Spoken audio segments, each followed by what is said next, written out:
एक दिन गरुड़ देव मिले परमात्मा को, गरुड़ जी को समझाया, गरुड़ जी को पूरा ज्ञान समझाया और काफी देर तक गुरुदेव ने प्रभु का ज्ञान सुना, फिर उपदेश प्राप्त किया गुरुदेव ने, गुरु जी ने।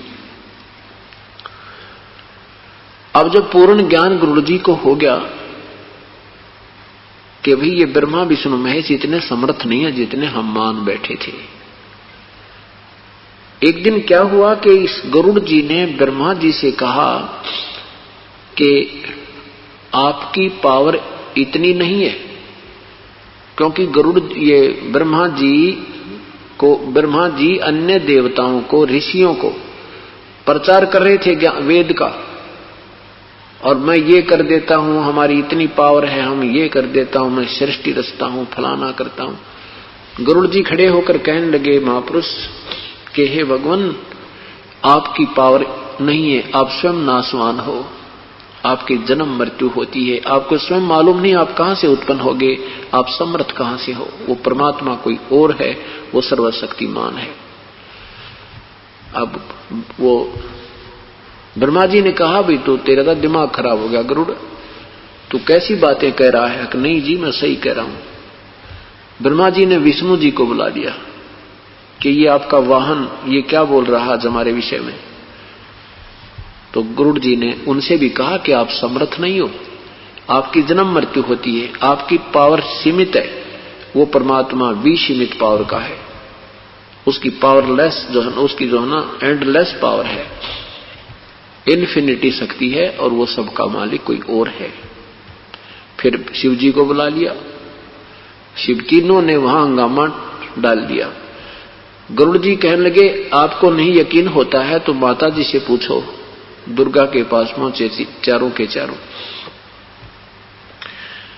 अब गुरुदेव ने कहा माता सच बताना, आज आप पंचायत के अंदर खड़ी हो, हमारी एक अर्ज है आपसे। तब उसने माता ने कहा भाई वो शक्ति कुछ न्यारी है, गरुड़ झूठ नहीं बोल रहा।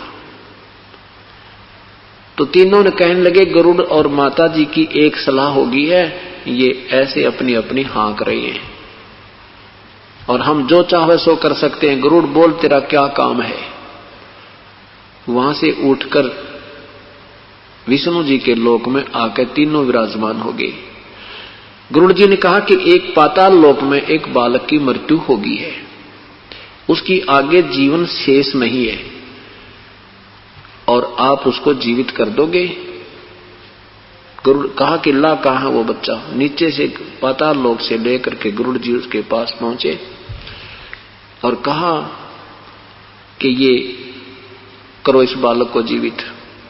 अब उन्होंने धर्मराज बुला लिया, ब्रह्मा विष्णु महेश ने धर्मराज को बुला लिया। वहीं पर धर्मराज से प्रार्थना की कि इस बच्चे का जीवन बढ़ा दो।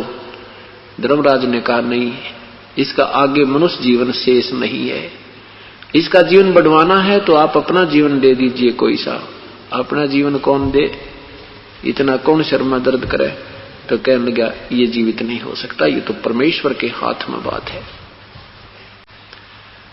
तो क्या बताते हैं, मुक्ति का मार्ग जोर है, कोई देखो सत्संग करके, कोई देखो सत्संग करके, कोई देखो सत्संग करके, मुक्ति का मार्ग जोर, कोई देखो सत्संग करके।